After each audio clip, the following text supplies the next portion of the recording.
जरा सोचो, भगवतीय कार्य में तुम साधारण सामाजिक कर्म में भी जाते हो, किसी के विवाह इत्यादि, गांव में विवाह शादी हो रहा है तब भी तुम अपना हाथ बटाई देते हो। और आज परमात्मा का यहाँ जन्म हुआ, कल यहाँ फिर विवाह होगा, इससे बड़ा उत्सव और अवसर जीवन में तुम्हें कब मिलेगा, कब आएगा?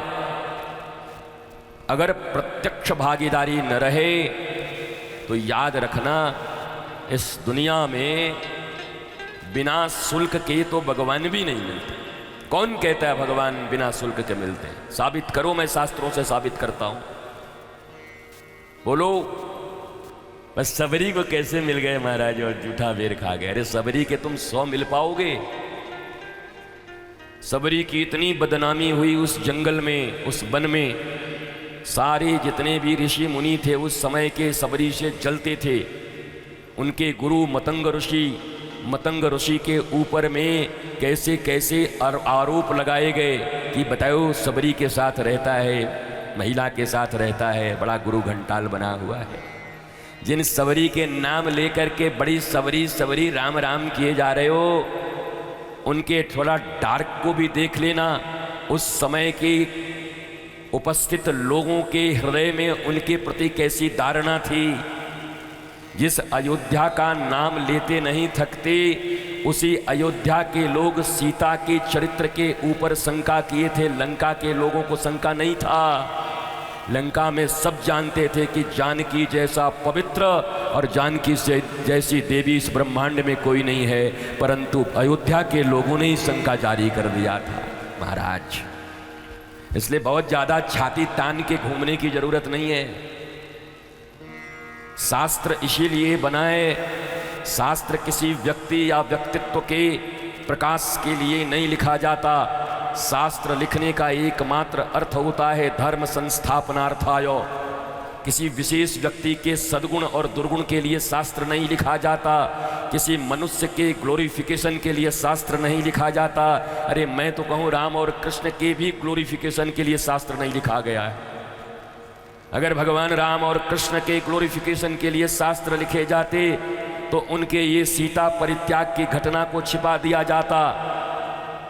अगर यही होता तो जिन चीज़ों पर बार बार सवाल उठते हैं, लिखने वाले तो अपने ही लोग थे, बाबा जी लोग थे, स्वामी जी थे, गोस्वामी जी थे, वाल्मीकि थे, नहीं लिखते।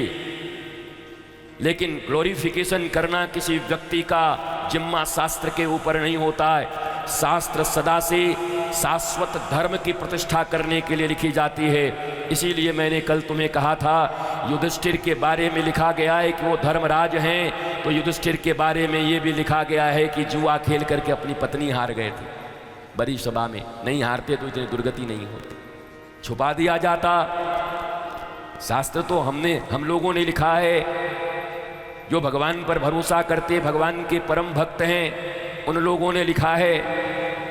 ये कोई विधर्मी तो आकर लिखा नहीं, इसको लिखने की क्या जरूरत थी? इस चरित्र को छुपा गए होते। साधारण से साधारण व्यक्ति भी अपनी कहानी लिखेगा तो जितने ब्राइट पक्ष हैं उतने लिखता है। डार्क कौन लिखता है बताओ? कौन लिखता है अपने डार्क पक्ष को? डार्क बोलते तक नहीं लिखोगे क्या? अपने घर में पति पत्नी से नहीं बोलती, पत्नी पति से नहीं बोलता, बेटा बाप से नहीं बोलता, रिश्तेदार रिश्तेदार से अपने डार्क को नहीं बोलता, नेता जनता से नहीं बोलता, जनता नेता से नहीं बोलती। कौन है जो अपने डार्क पक्ष को सामने रखता है, अंधेरे पक्ष को सामने रखता है, काले पक्ष को सामने रखता है, बुरे पक्ष को सामने रखता है, गंदे पक्ष को सामने रखता है? कौन है? नो वन हियर, कोई नहीं है। लेकिन जरा देखो भारतीय शास्त्रों की महिमा और गरिमा, इनकी महानता को देखो। जो लोग शास्त्रों के ऊपर उंगली उठाते हैं उनको इतना भी मालूम नहीं कि अगर ये न लिखा गया होता तो तुम पढ़ भी कहां से पाते। कभी किसी व्यक्ति के ग्लोरिफिकेशन के लिए कोई शास्त्र आज तक, रामचरितमानस राम जी का ग्लोरिफिकेशन करने के लिए नहीं लिखा है, धर्म की स्थापना करने के लिए लिखा गया। श्रीमद् भगवत गीता श्री कृष्ण इसलिए बोल रहे हैं कि धर्म की स्थापना हो। महाभारत इसलिए लिखी गई है कि धर्म की स्थापना हो। शिव महापुराण इसलिए लिखा गया है कि धर्म की स्थापना हो। देवी महापुराण इसलिए लिखे गए हैं धर्म की स्थापना हो। हनुमान चालीसा इसलिए लिखा गया है धर्म की स्थापना हो। इसलिए जब श्री कृष्ण की लीला लिखी गई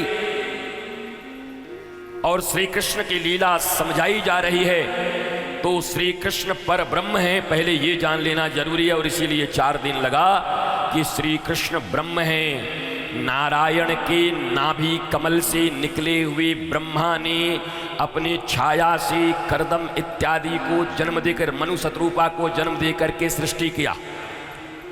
समझ गए? तो अब नारायण तत्व की अगर विवेचना नहीं कर पाओगे तो श्री कृष्ण को माखन चुराते, साड़ी चुराते, चीर चुराते, झूठ बोलते यही देखोगे। और अपने भी इतने छोटे से बच्चे को कृष्ण की तरह सजा के कहा मेरा भी गोपाल है। गोपाल नहीं, भोपाल है, गैस कांड है, भोपाल का गैस कांड है। मनुष्य ईश्वर नहीं हो सकता। ईश्वर की ईश्वरता को पहले स्वीकार करो, फिर किसी पंडाल में बैठ करके श्री कृष्ण लीला का श्रवण करो। बात अच्छी है कि हम कण कण में भगवान देखते हैं, पर इतना ज्ञान भी तो होना चाहिए।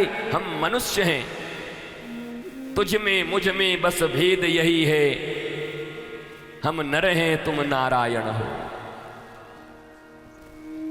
ये वेद की दृष्टि अगर नहीं होगी, दास और स्वामी की दृष्टि अगर नहीं होगी, तो श्री कृष्ण लीला का आस्वादन आप नहीं कर पाओगे।